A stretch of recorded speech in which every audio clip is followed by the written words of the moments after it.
Good morning, everyone. Welcome to Listening Club with me on my own.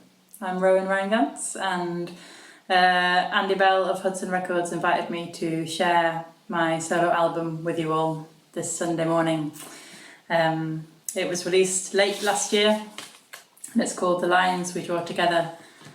And yeah, I haven't listened to this since the few weeks after it came out, so I've been saving this treat so I can share it together. So yeah, let's hear the first track and then I'll think of something to say after that. So this is What Birds Are.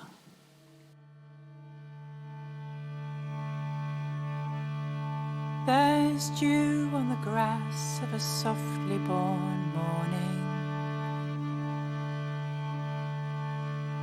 We always look skywards to see what is coming.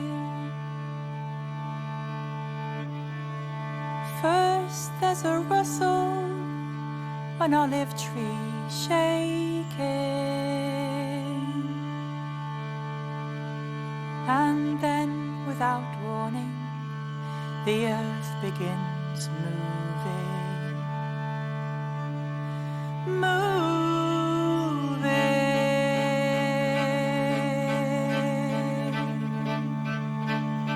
And the air becomes thick with the dust of the war. Young men look ahead in familiar orders. Their beautiful faces are knowing and gracious. Our fledglings are flying over the border, flying.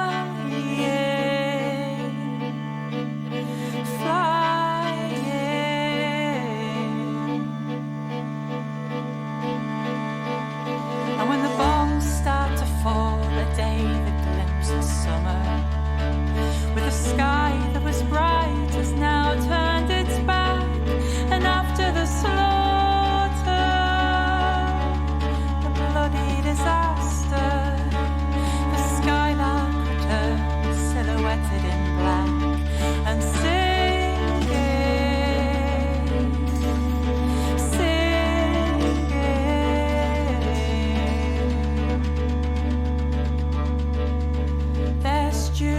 Grass of a softly born morning. We always look skywards to see what is coming. And this time the sound is 1,000 wings flapping. This time the sound is birds doing what birds are. Birds doing what birds are. Birds doing what birds are.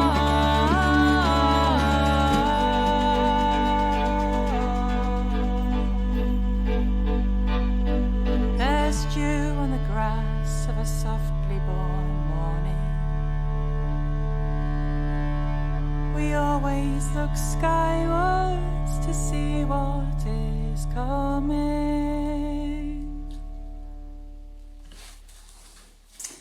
So that's how The Lines We Draw Together, the album, begins. And I was reminded then, listening to that, Lawrence Hunt is the percussionist that I collaborated with on this album, and I loved that kind of patter, the kind of rolling percussion bit at the end there. I think of that song as a kind of prelude to what's coming in a way. This album, the songs in between the first and the last track are songs that I perform live as a theatrical show, interwoven between a story that the songs kind of help to tell. But What Birds Are, that song, it's kind of it's not part of the show at all, so I don't actually ever get to perform that, so it's very nice to listen again. But yeah, that's kind of for me it feels like an introduction to the journey of this album, really. And we leap into the second track which is called Lines, and it kind of, well, it gave the album its title, and it's also the way that the live iteration of this begins. And yeah, for the writing of this album, I was thinking today, like, what is interesting to share. And this song, I was reminded about, the way that I wrote this song. And the way that I wrote this whole album, I gave myself a huge amount of time and a huge amount of, a commitment to an artistic process that wouldn't have a deadline. So at the time I was writing this song, there was no album or show in mind. And the lines we draw together, I had this phrase in my head for many months, maybe even a year or two before these songs started coming. I even wrote it on an envelope, and I found the envelope, and it's here. It's backwards. And for me, it tried to describe a feeling that I had of a kind of tug and a pull between the past and the future, and the people that are kind of behind me in my ancestry and the people that will follow, and the kind of inevitability of all that, but also the sort of agency of it, the drawing together of these lines. So we'll hear this song, Lines. And I remember the morning that I wrote the first words of this was kind of out of a dream that I had. Yeah.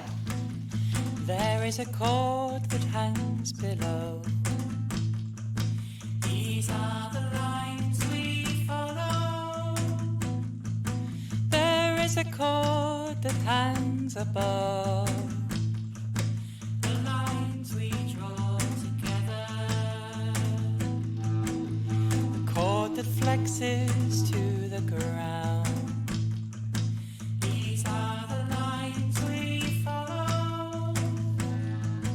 It tugs and pulls as I climb down. The lines we draw together. I see early morning rain. These are the lines we follow. Her jet black hair unraveling. The lines we draw together. I see you swimming in the river. These are the lines we follow. I see you riding past the prisoners. The lines we draw together.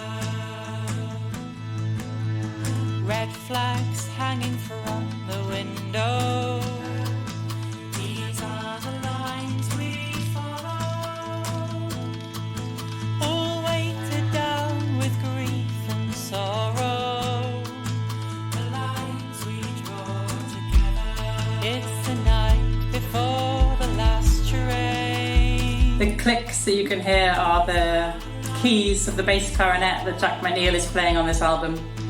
That's one of the textures. How mundane are the lines we draw together.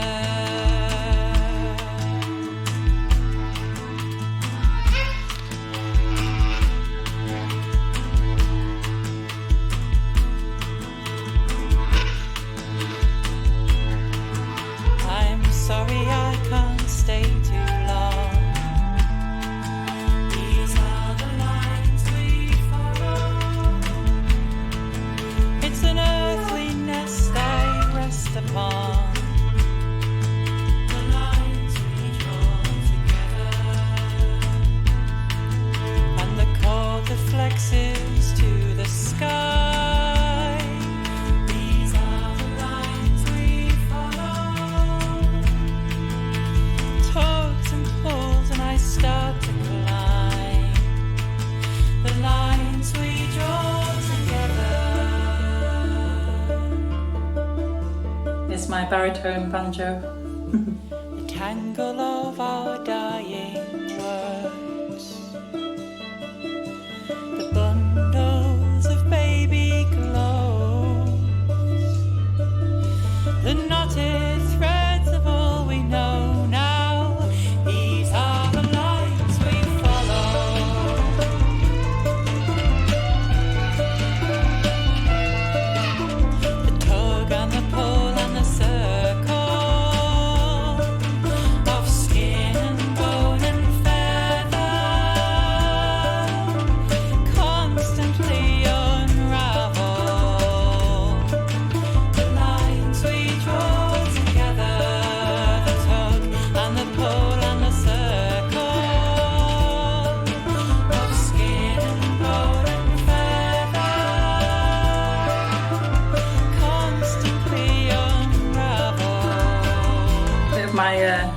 drum and bass misspent youth in this track.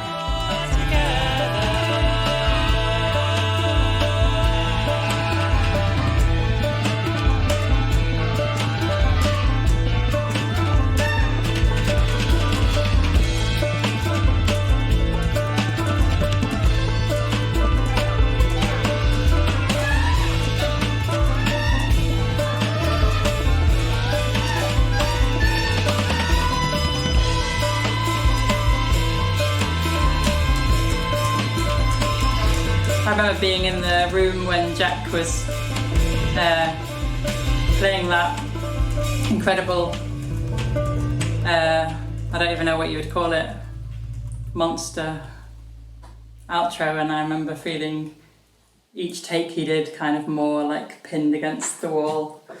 Yeah, there's a lot more in that track than I remember, because so I mentioned earlier that these songs are all, I perform all these songs solo, completely alone, as part of a show that I devised called Dispatches on the Red Dress, which is sits somewhere between a solo concert and a theatre or a storytelling piece. So these songs are all kind of woven together around a true story of my grandmother and a dress that she wore for dances in the years following the Second World War in Germany.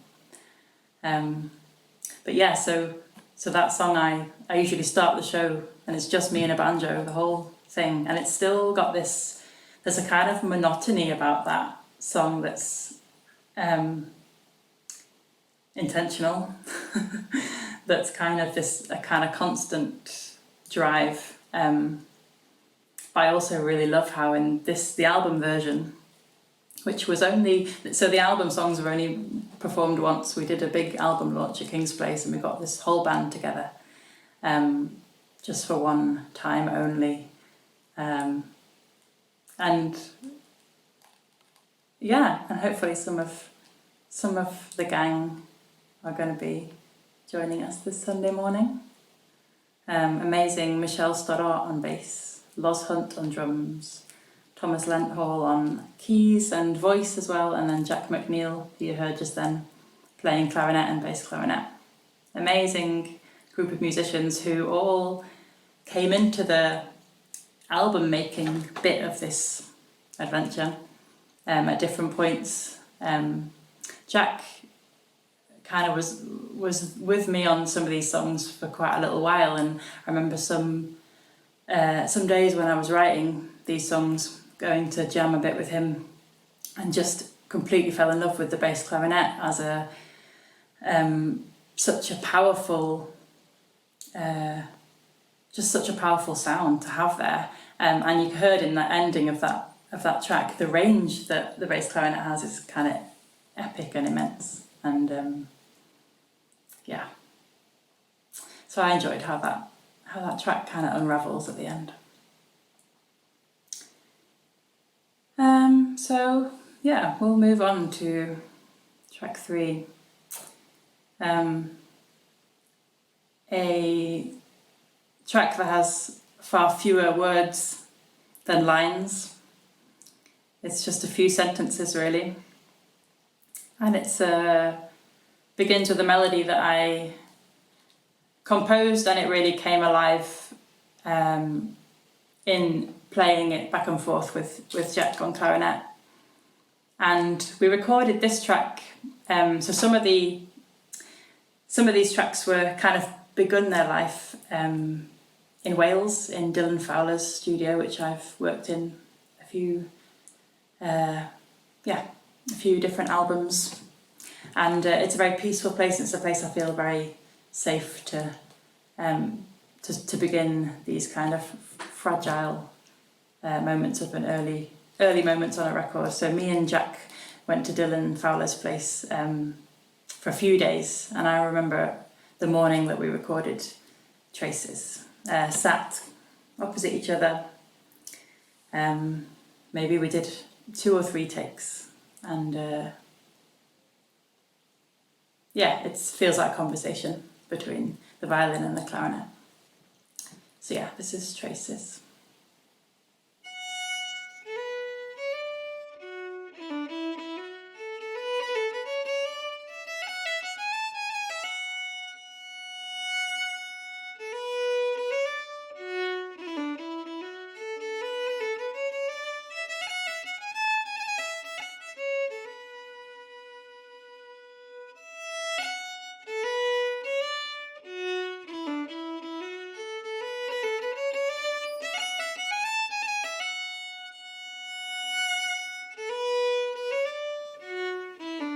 this tune, I just remembered, I composed this when I was thinking about what would happen if a dance melody became fragmented and it didn't hold together anymore in its certainty.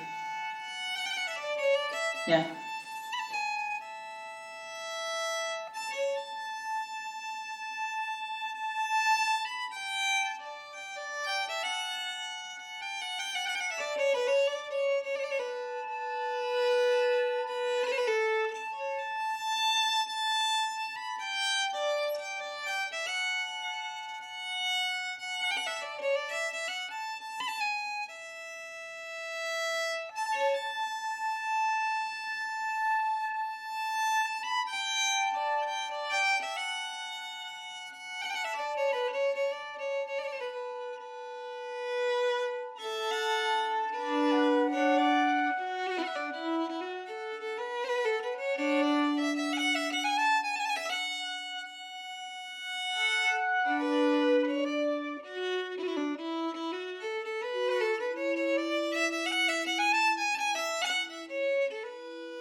I think I'm often working with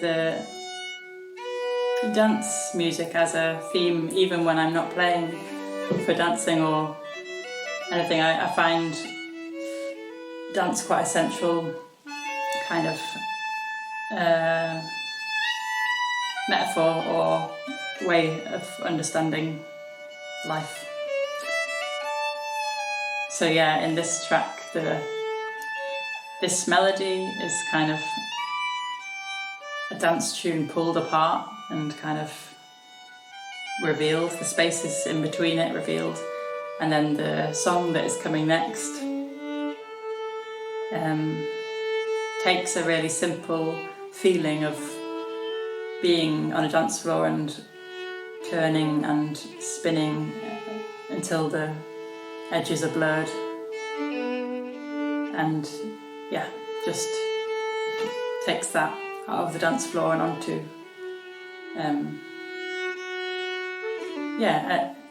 a different, a kind of different question about where we're going and where we've been.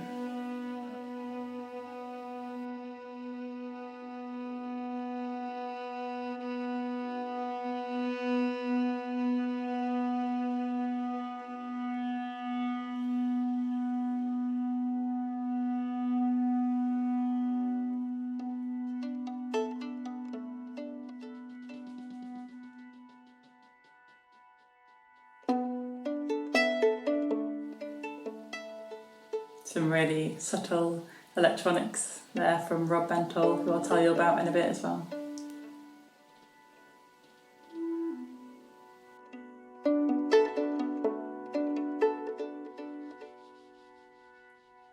Walk backwards and you'll see what we have left behind, what we have left behind. Walk forwards and you'll see what we have still to find, what we have still to find. Walk backwards and you'll see what we have left behind, what we have left behind. Walk forwards and you'll see what we have still to find. Turn me around.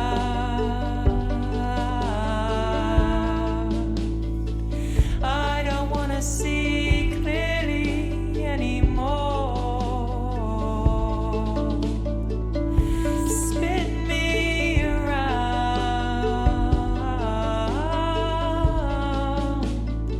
I have seen enough of war.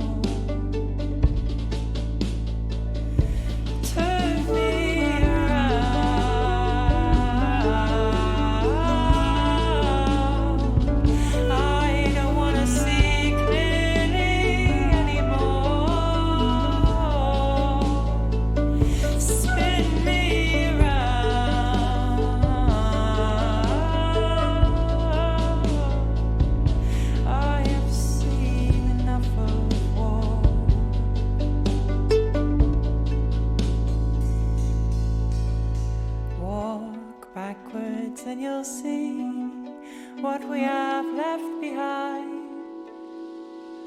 Walk forwards and you'll see what we have still to find.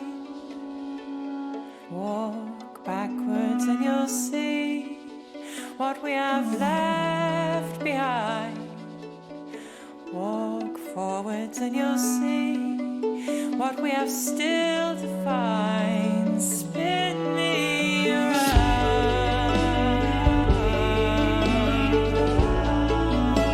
I have seen enough of war. Turn me around.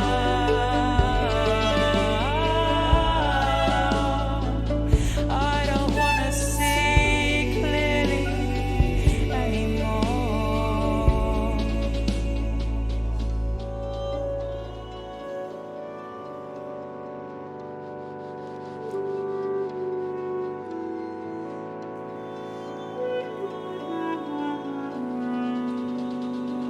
So the kind of heart of this track,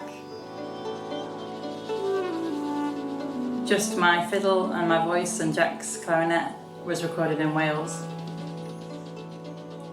And then, yeah, especially that second half, it kind of just opens up into a whole different sound world.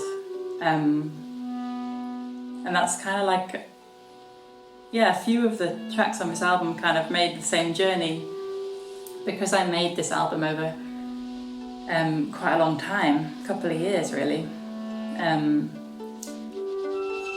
Yeah, some of the tracks kind of started their life in quite a raw form, and then I brought those kind of as like,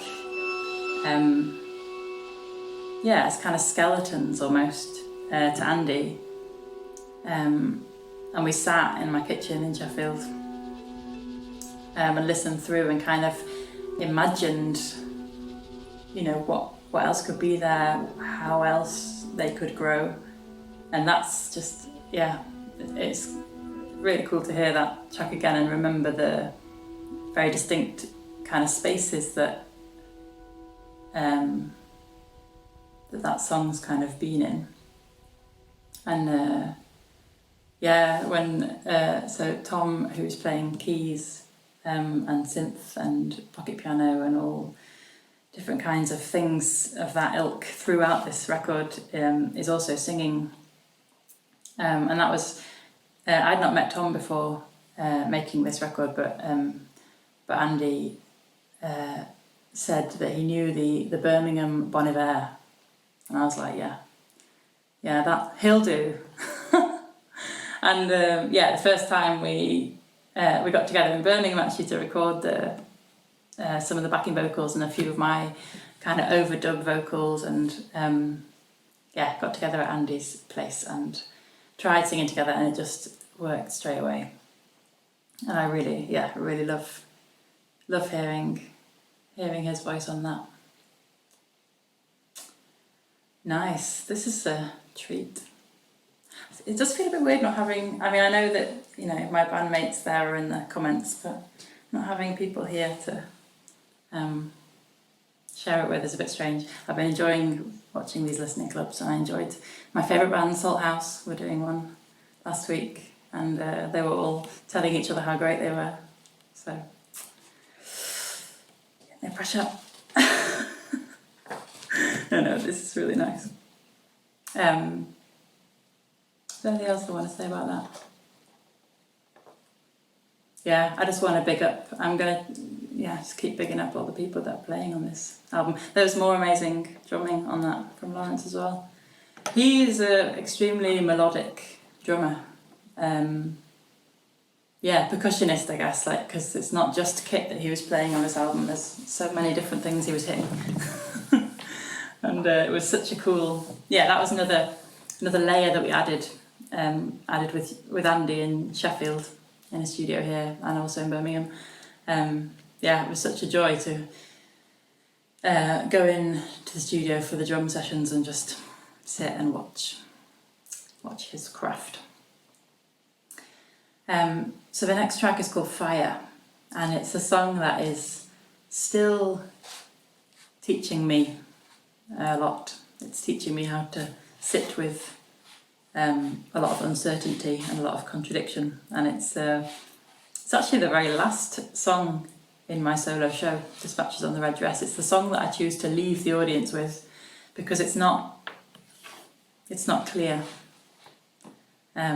what the message is, and that's kind of the point. I wrote it a few years ago, kind of after the whole Brexit referendum, and in the years following, the many quite scary political movements that are being stoked by similar kind of quite reactionary politics. And the song starts, "Hush, don't sing," and it's a kind of sad to say to someone, "Don't sing," and it refers to the songs that my Oma and Opa, my German grandparents, still sing from the 30s and 40s in Germany. And some of those folk songs have been kind of willingly kind of put to bed and forgotten because of the way that they were used in the fascist regime, and the way that songs and seemingly innocent kind of lines about loving your country or green and pleasant lands, all this, how those can take on different meanings at different times. This song is about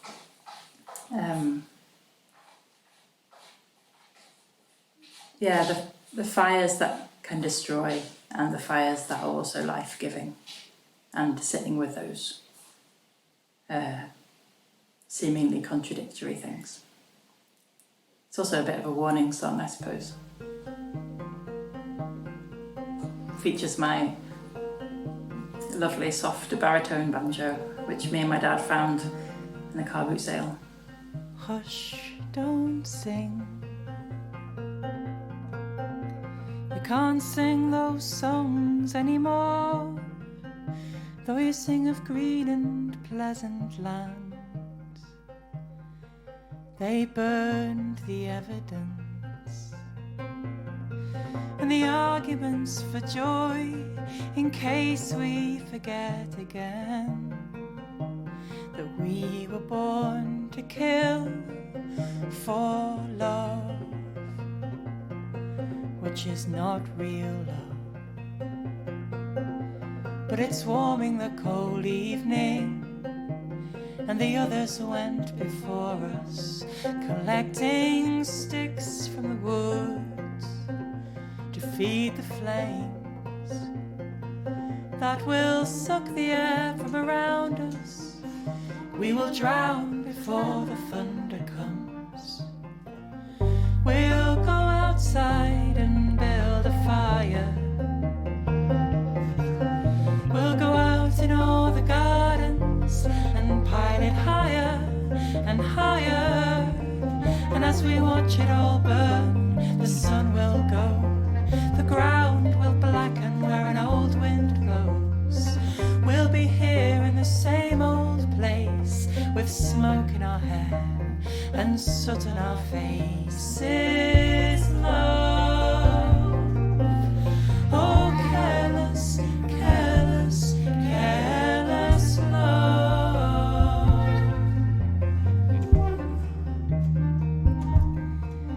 We are short-sighted. We are blinded by the pull of one side on the other side, and it tugs at our skin, and we let it in just to keep peace with the neighbors, just to quieten the din. Love, I'll follow you outside, we'll build a fire.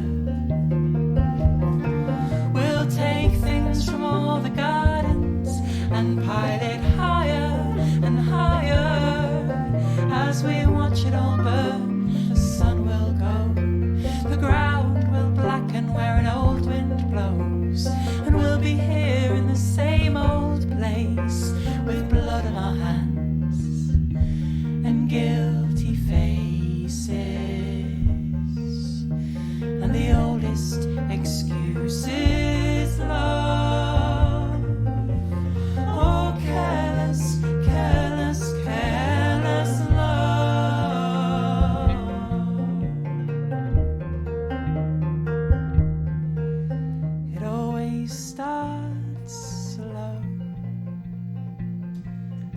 promise of belonging, the promise of belonging, the promise of belonging drowns us in its shivering skin.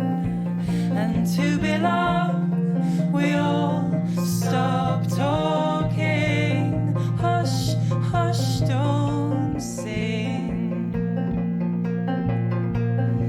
You can't sing those songs anymore, grandmother, though you sing of green and pleasant lands. They've been covered over in the darkest of colours, from the smoke of a fire which still hangs above us.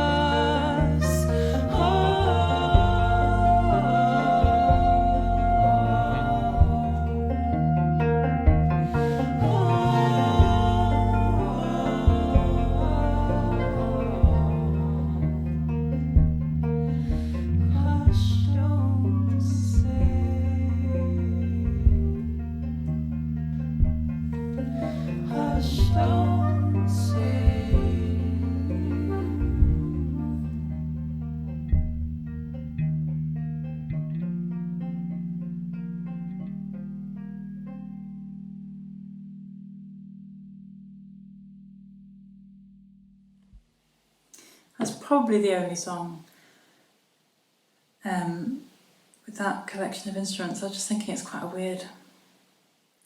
weird sound collection, that.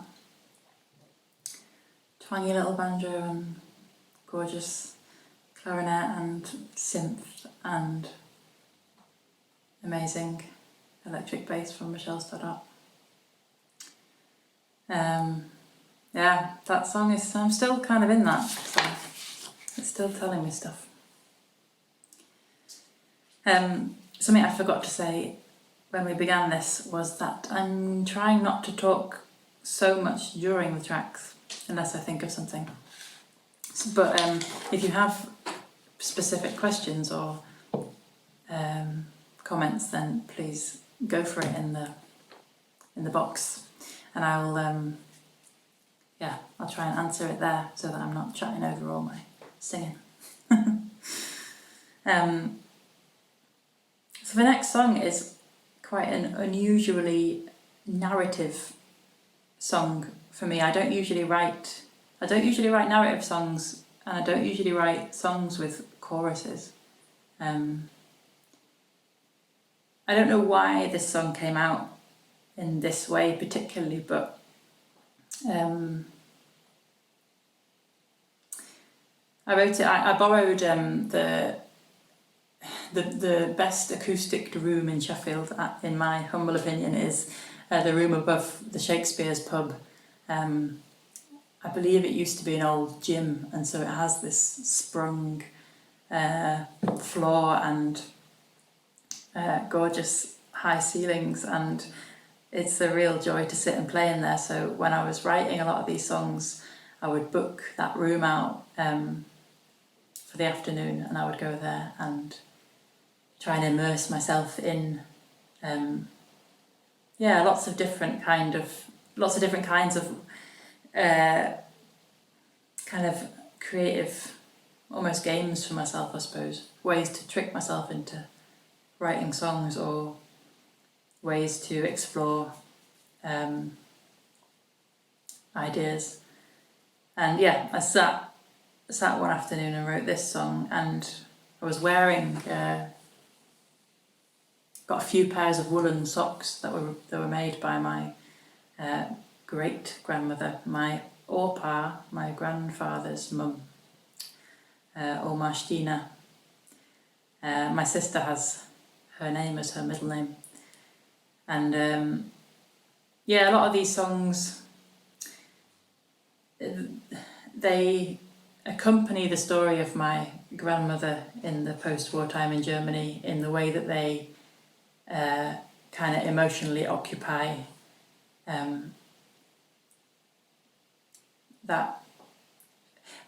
some of those times, but then none of these songs are really kind of set in that place for example, Fire, which we just heard, it's very much about what's happening right now, even though I'm kind of using me thinking about my ancestors as a way of kind of looking forward. This song, Brave, that's coming next, is probably the only song that really is kind of situated. And it imagines my great-grandmother, Oma Stina, who knitted amazing socks that have stood the test of time, and I'm still wearing them. She was one of many women whose life was unimaginably hard, really hard, and she was extremely stoic and quite fearsome. And I was in primary school when she died, so I have some memories of being small, and when we would go over to visit, she was living with my grandparents, and she would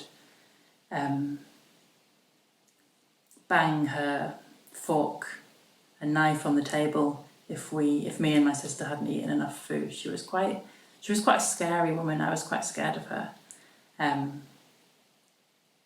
But a lot of the process of writing these songs was kind of trying to find a way to empathize and to understand what might be behind that. And just as we go into it, I'll read you a very short poem that gave me the kind of crux of this song. It's by Dorothy Parker, and it's called Penelope. In the pathway of the sun, in the footsteps of the breeze, where the world and sky are one, he shall ride the silver seas, he shall cut the glittering wave. I shall sit at home and rock, rise to heed a neighbour's knock, brew my tea and snip my thread, bleach the linen for my bed. They will call him brave.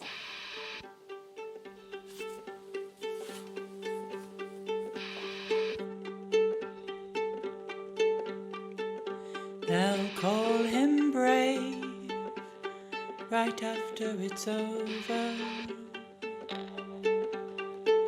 But before he left, he was as scared as ever. Smiling horseman, half-blind farmer. Smiling horseman, shy young father. They'll call him brave for reluctantly going, and then a lucky one when the scars aren't showing.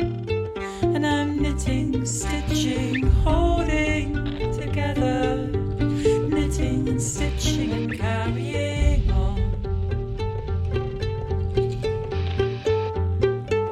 5 years away, they said wait for a letter. 5 years away, oh he's dead, said the neighbours. Your smiling horseman, half-blind farmer. Your smiling horseman, shy young father. 5 years away, so we thought that we'd lost you.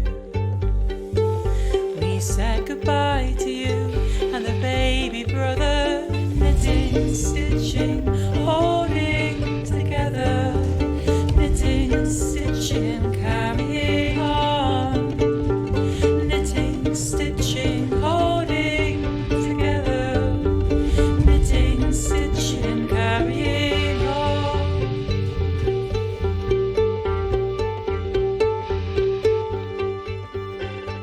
Then came a card from the forests of Russia.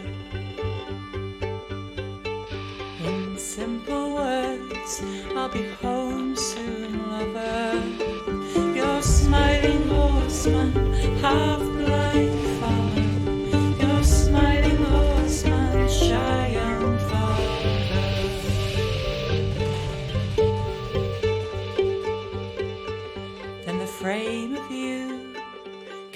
home for the winter. You built us a roof we could all live under. Knitting, stitching, holding together. Knitting, stitching, carrying on. Knitting, stitching, and holding together. Knitting, stitching, carrying on.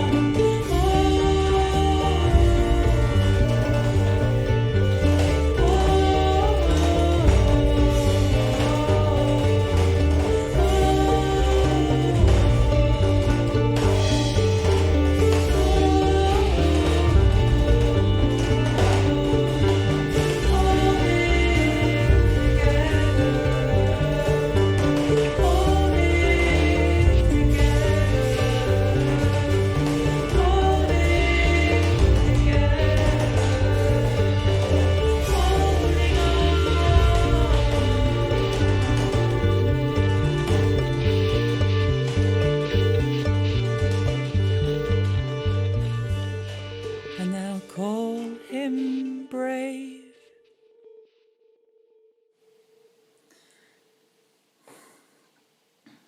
I didn't want to talk over it, but that last bit is my favourite bit of percussion on this album. Yeah, I remember Lawrence doing that end section, and I wanted it to sound like machine guns and kind of a chaos and a destructive,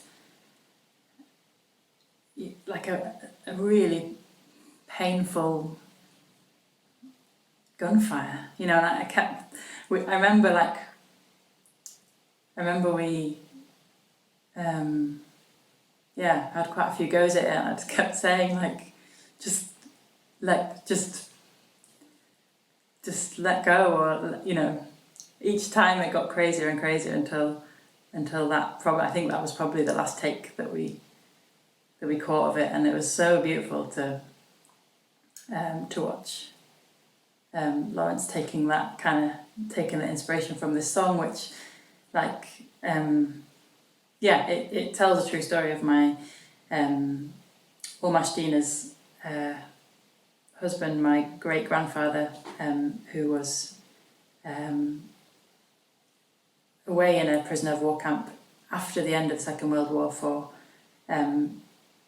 many years, and it was assumed by my family that he was dead until a tiny postcard came 5 years after they'd already assumed that it was all over, saying that he was heading home, which is not an unknown story for people in Germany to not see their family for quite a long time after the war was over. One of the kind of smaller stories within the bigger tale of my show tells about the prisoner of war camps in Germany, because I've learnt through doing the show that very little is known about them in this country. I've always known about them because my grandparents lived next to some fields known now as the Fields of Misery, and they were one of the biggest of these internment camps that rounded up soldiers from the German army following the end of the war, and they were pretty grotesque places. And part of the urgency I feel to kind of tell these stories isn't to say, you know, here's another side. It's to say kind of that I believe that war dehumanises everybody, and that the way that the French and English and American soldiers behaved towards the German prisoners there was terrible, but kind of only to be expected when the whole war had made such monsters of everybody. So, Sunday morning. It's just how I roll, literally. I want to give a shout out to Rob Bentle, who is an electronic musician and played on a few of these tracks, and a lot of the soundscape of that track Brave is kind of, he has these subtle kind of details added there, which I really enjoy. We met, he came around to my house in Sheffield to talk about the project, and we just talked for I think like 4 hours straight about the themes, and we both have we both had a lot of ancestral history to talk about, and it was really, really connecting and lovely, and it felt really good to bring him on into the project. I'm going to stop talking so much and let us hear the next song. The next song is called Sky, and it's the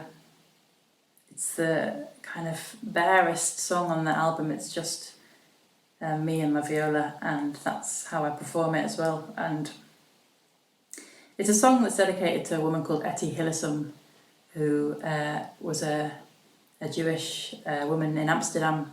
She was born in 1914 and she died in 1943. So quite an incredible time to live her short life. And she was an amazing, amazing woman.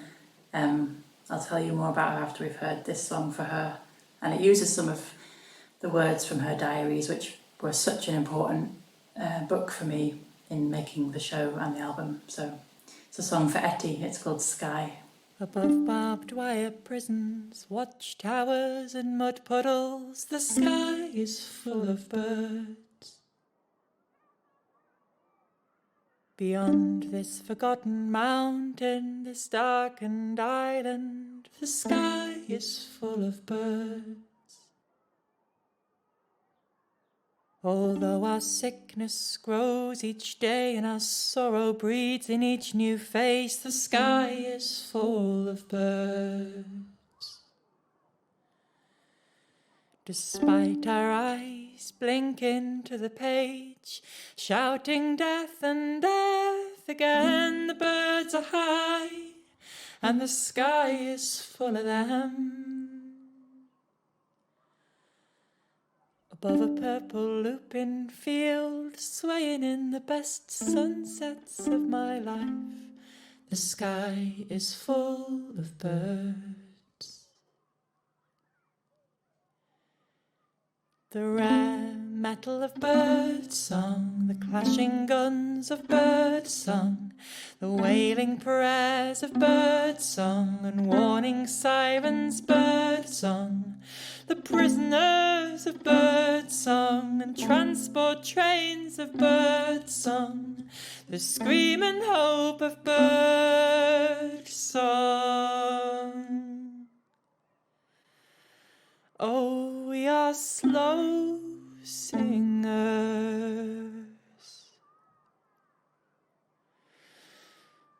We are slow singers.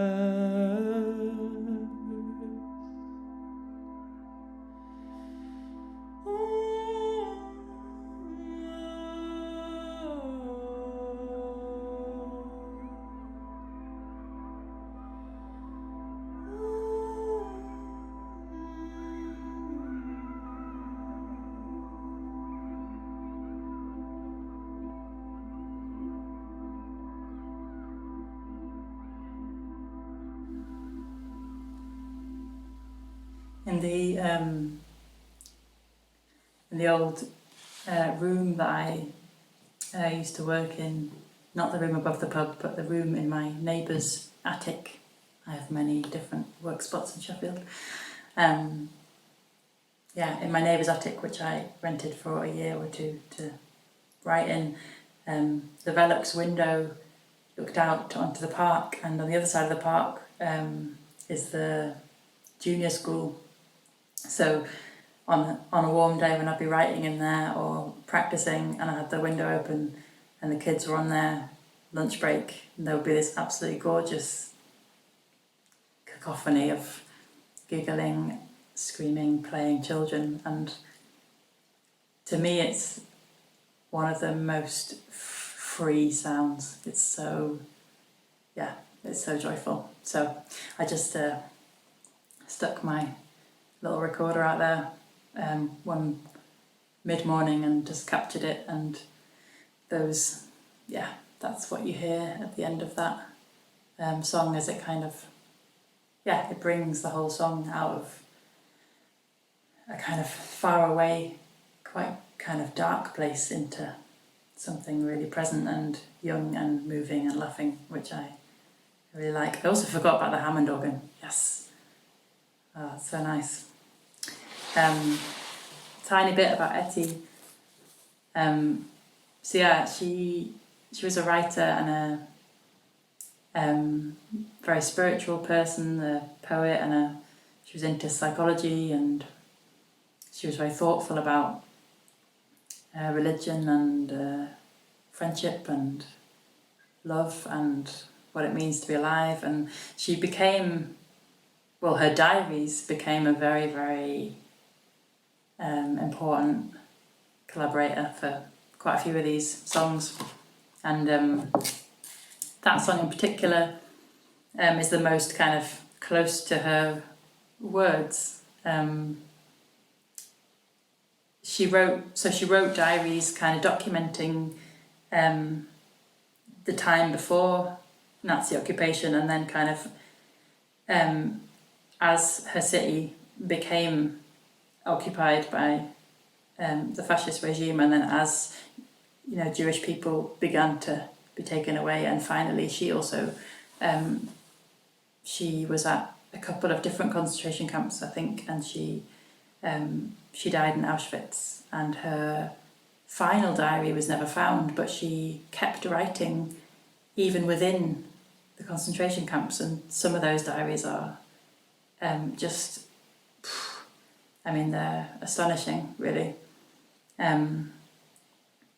She, even in the absolute the worst situation that you can imagine being in, she found a way to see beauty. And I think that I think I'll probably always be learning from her. I recommend reading her diaries. I read them in just kind of cover to cover, like it over a couple of days. I was so inspired, and also I really felt like we would have been friends. I really felt like she was talking in a way that felt like a conversation. She writes from a concentration camp. She writes, "The sky is full of birds, purple lupins, waving hands from freight cars, sunshine reflected in the mud puddles, a rainbow over a concentration camp. Now and then, I join the gulls. In their movements through the great cloudy skies, one suspects laws, eternal laws of another order than the laws we humans make."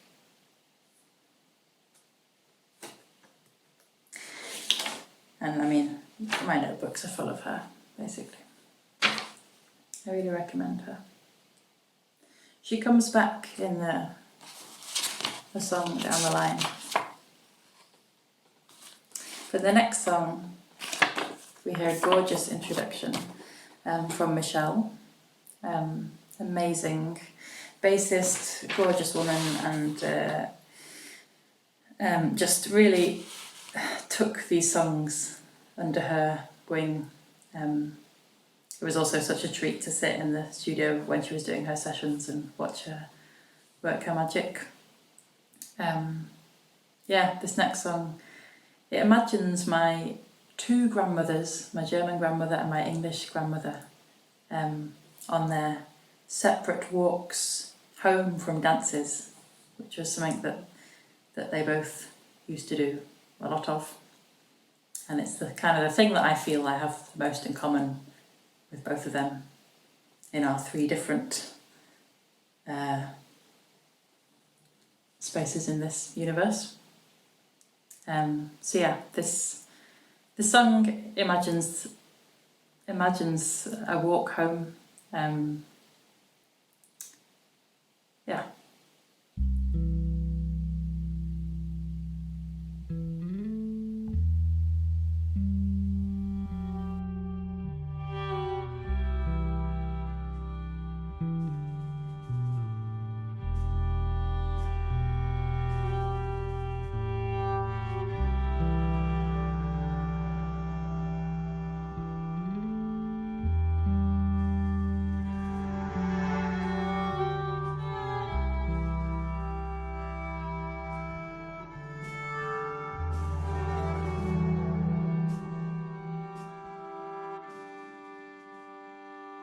When hate came marching into by two time, and all the neighbors started talking,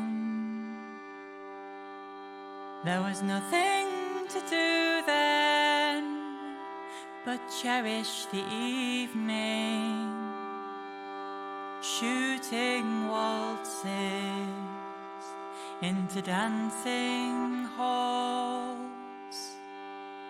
And by the river we watch our reflections as clouds of fire light up the sky, and all the children are lying sleeping while we are dancing the long walk home. And in the moonshine your dress is flapping its friendly fire on the long walk home. And all the children of the world are crying while bombs are falling on the long walk home.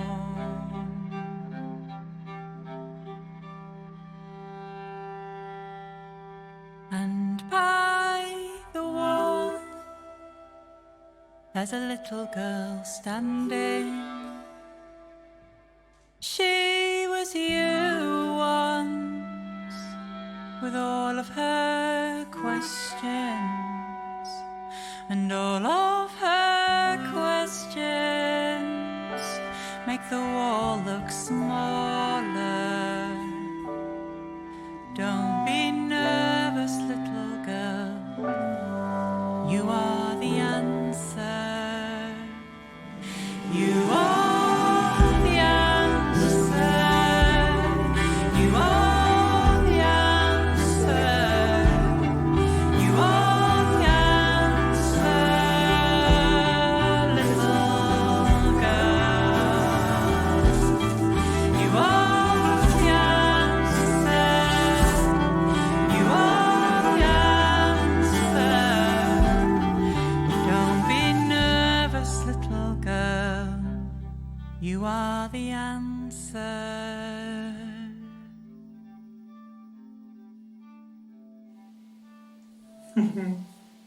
Oh, the end of that caught me by surprise. I'd forgotten that it opened out into such a dance.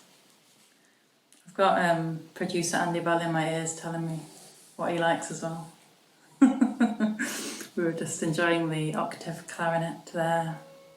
Oh yeah, I forgot about this bit as well. Oh, this is a great bit.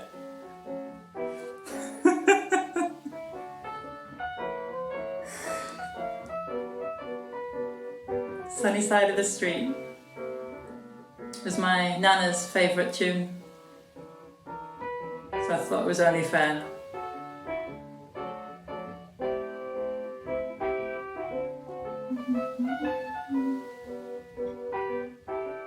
Yeah.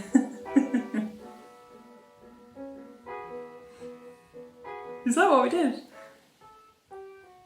Apparently we pitch shifted it into the right key so it could be on the end of that song. But that's played by my good friend Johan Karlström, and he played it on his gorgeous, small, slightly out of tune piano in his flat in Uppsala in Sweden. We went on a gorgeous a week cycling in June a few years ago, and when we were resting in his flat, he was playing lots of piano, and he's a great swing dancer and plays a lot of jazz tunes on the piano. So when it occurred to me that tune needed to be on this album somewhere, I asked him to record it and send it over. So it's an international collaboration. Yeah. Great. Well, this is enjoyable. What should we do?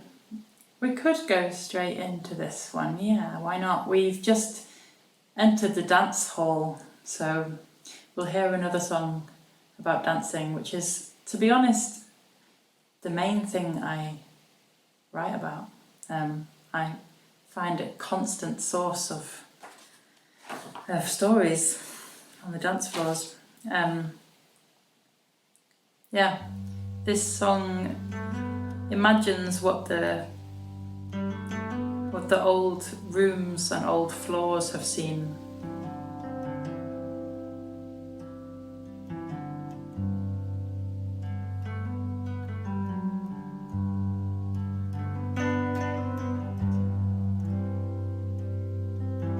I think we just recorded this totally live.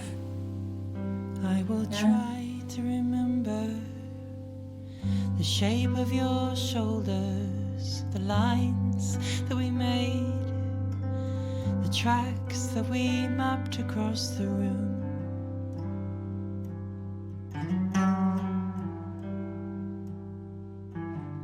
The frame of the ceiling, the sound, how it circled the air, moving quicker, and the walls, how they soak up everyone.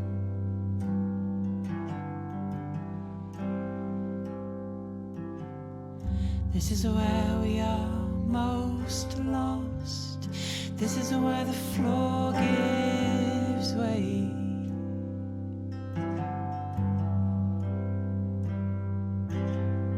Spinning like planets, orbiting a universe of muscle and tendril, the flicker of your bones under my hand.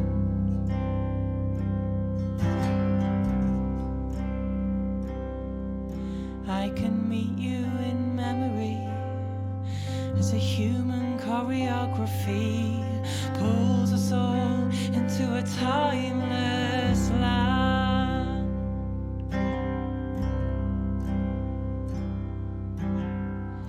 This is where we are most lost. This is where the floor gives way.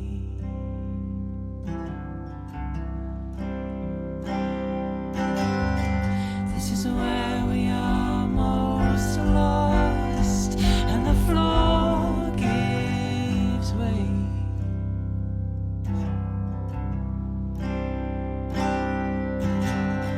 This is where we are most lost, and the floor gives way.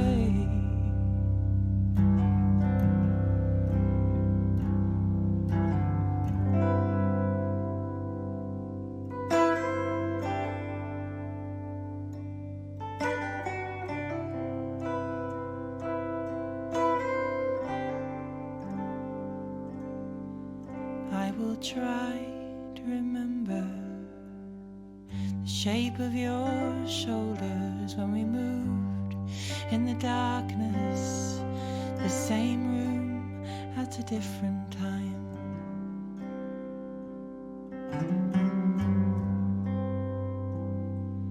We're so dizzy from spinning that our eyes are glazing over from a century of moving, of reaching out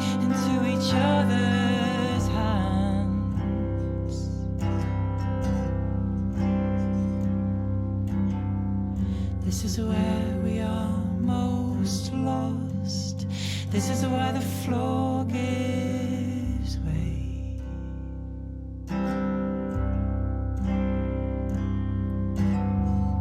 This is where we are most lost, and the floor gives way.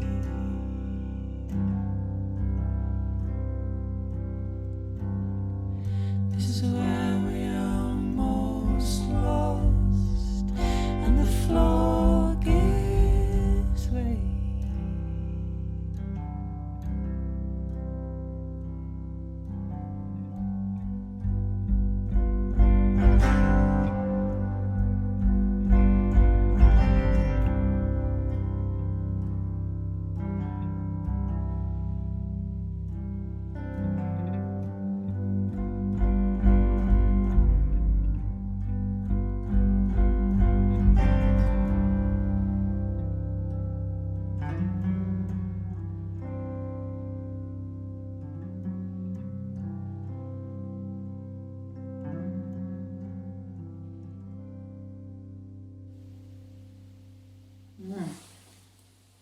I'm glad that we captured most of that live.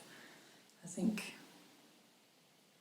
I remember us considering playing, me playing guitar and singing separately, but there's something very tender about how that sounds together.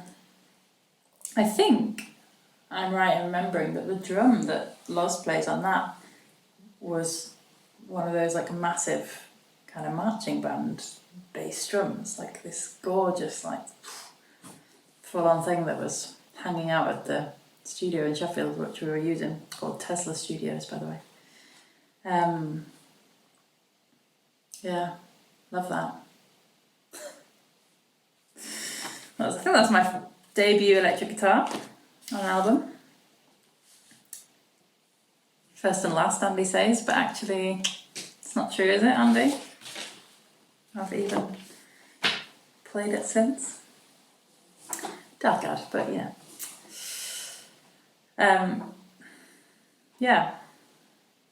got 2 tracks left.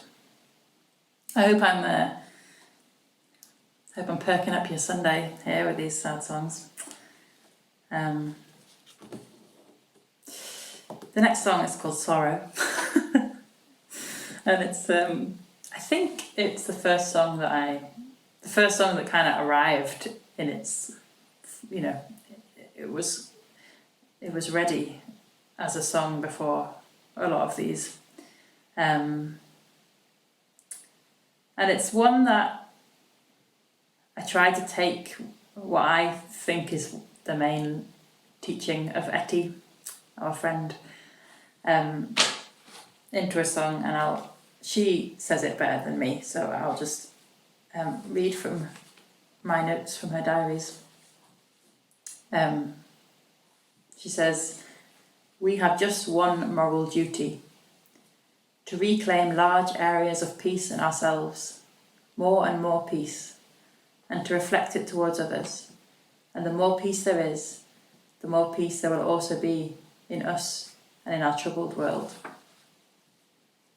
And then the paragraph that kind of led me to writing this song: "If you do not clear a decent shelter for your sorrow and instead reserve most of the space inside you for hatred and thoughts of revenge, from which new sorrows will be born for others, then sorrow will never cease in this world and will multiply. And if you have given sorrow the space that its gentle origins demand, you may truly say, life is beautiful and so rich."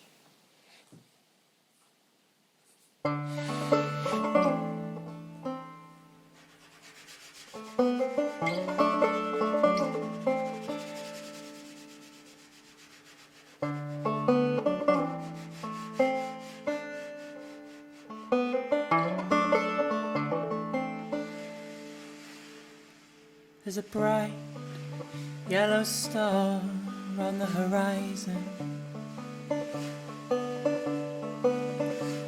There's a bright yellow star in the night sky. But for all the dust, its guiding light is is fading.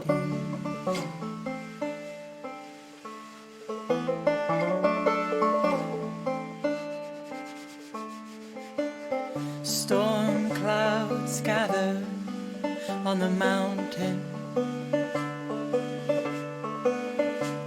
Big blue clouds are gathering.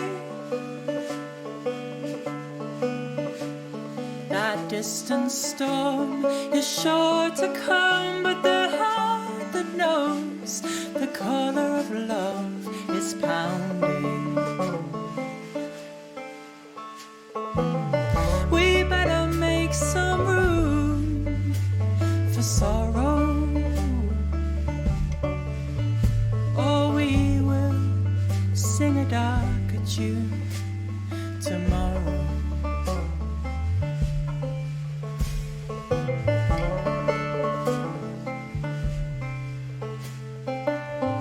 Grey gulls are circling the watchtowers. Big grey gulls are circling. They look down on us untethered. We look up and we can circle them together. We better make some room for sorrow, or we will sing a darker tune tomorrow. We better make some room for sorrow, so we'll not sing a darker tune tomorrow.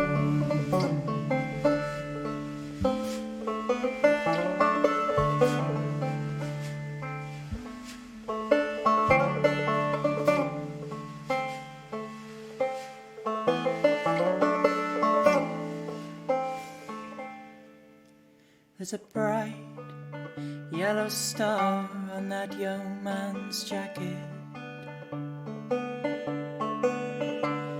There's a bright yellow star on that young man. But underneath the street light, his face is like the first flower of the springtime. We better make some room for sorrow,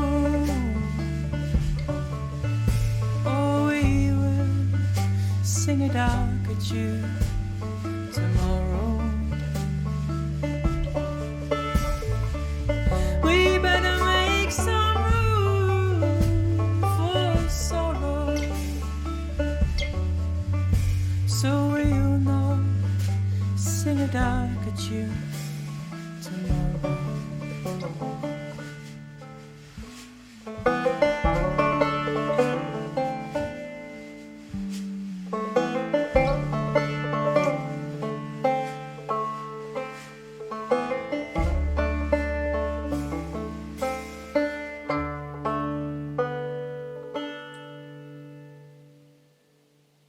I'm really enjoying Michelle's bass on that track. Such a melodic style. It's like, yeah, it's not at all like only occupying a kind of standard bass line. It's very much like a voice in the songs that she's playing on. I think that reminded me that kind of one of the things that I loved about making this album, and that I'm kind of, yeah, it's also a kind of essential ingredient in why I think it sounds the way it does, is that all the other musicians that are playing on this are coming from quite different musical worlds than the ones that I'm usually performing in. And I think that really kind of widened the sound world, and that was one thing that I was very clear that I wanted to try to do.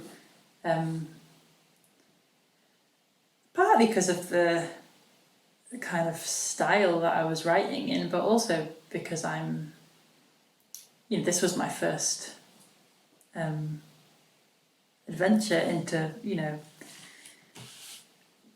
kind of writing as a solo artist, so having the whole, having responsibility for the whole thing, and I wanted to use that as a kind of invitation to think quite a lot wider in terms of sound worlds. So just total dream lineup on this album. Should we hear them? Who it is again? Before we hear the last track, we've been listening to Michelle Stoddart on bass, Lawrence Hunt on percussion, Tom Lentall on keys and backing vocals, Rob Bentall on electronics, Dylan Fowler playing some guitar and also a lot of the recording of the album, and Johan Karlström, and then the whole thing also recorded and produced by Andy Bell. So I owe a lot to that amazing team. I feel like I could talk for a long time about this album, but I also am very keen that it travels onwards and has other meanings, and that's kind of why I haven't listened to it since it was released, really, because partly because I've been listening to it absolutely loads before, but also because that really marked the ending of its journey with me, and so I hope that my waffling hasn't kind of impeded you having your own opinions and thoughts about the songs, because I want that. Anything else, Andy, that we have to say before we do the last track? By the album. So this is obviously a weird time, goes without saying. It's a very scary time, and it's a very surreal and strange time, and one of the things I'm really missing is the sharing of music in rooms. I was really happy to do this as one kind of exploration into how can I keep sharing music with people when I can't get in a room and play music in a physical way. Until that time comes again, a great way that you can support musicians and artists and people that run record labels is to buy a copy of this album. There's also, there's pretty much all my favourite artists on Hudson Records as well, so you can go and find Salt House or Karine Polwart or Hannah Reid, she's there, or lots of other gorgeous music to discover. So do that, that'd be lovely. There's also vinyl, there's a lot of vinyl. Don't know if I can really post it to you at the moment, but please. Oh, Andy can. Andy will do it. So, and the other thing, just to briefly say, is that, even though I'm not quite there yet, I'm thinking about things I can do in this interim time to share music or this kind of, discussion around music. And I'm thinking about starting some form of musical podcast type thing, and I'm probably going to do that from my Bandcamp, which has a subscription facility. The first thing I would like to offer on that is an audio recording of my play, Dispatches on the Red Dress, which will include these songs in a whole new form. So please keep an eye on my Bandcamp for that. So this was lovely. I hope you have a great Sunday. Keep well and look after the people that are around you. Quite apt, really. The last track of this album is called Keep Breathing. And after what has in parts been quite a heavy album and kind of a lot to unpick, and here I wanted this last track to be that bookend that I said at the beginning, that we had the kind of introduction track, and this is really hopefully a place of kind of peaceful closing of the album. I remember this was the last thing that we put down, is this very, so I don't know if you'll be able to hear me, but I'm kind of breathing softly at the end of this track, and it was a very peaceful way to kind of close this whole adventure for me, was recording those last bits. We were quite influenced by Sigur Rós and this kind of capturing something fragile and something kind of almost half heard. And I arranged this track with Jack on clarinet. We kind of played it back and forth over quite a lot of weeks and months, and the day before we recorded it, kind of settled on some form from which I'm sure it will grow again. So that's the last track. Keep breathing.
bass clarinet.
Thanks for sharing the album with me.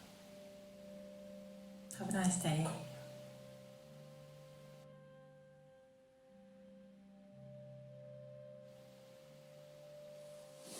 Oh, my cat's here now.